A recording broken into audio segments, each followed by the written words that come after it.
Nous sommes à Roubaix, en 1961. C'est ici, dans une filature désaffectée du quartier des Auchan, que Gérard Mullier fils ouvre son premier magasin.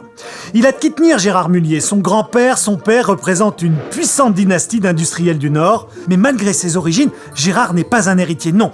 À l'école, il était plutôt du genre à préférer les cours de récréation au cours tout court.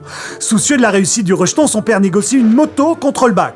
Le rejeton cravache comme un malade et résultat, rate son bac. Bon pédagogue, son père lui offre quand même la moto. Ce sera pour Gérard une première leçon de vie. Mieux vaut récompenser l'effort que son résultat.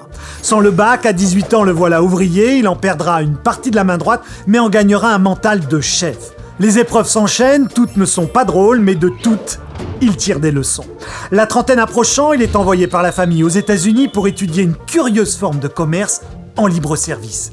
Il rentre alors en France pour ouvrir son premier supermarché. Mais 3 ans après l'ouverture, patatras, son père exigeant le convoque et lui dit « Gérard, il y a un problème, tu ne gagnes pas d'argent. » C'est alors qu'une des rares leçons que la vie ne lui avait pas apprises lui sera donnée par un expert, Marcel Fournier, le fondateur de Carrefour. Ce dernier lui explique qu'il vaut mieux vendre 100 petits gâteaux avec 1 centime de marge que 10 petits gâteaux avec 10 centimes de marge.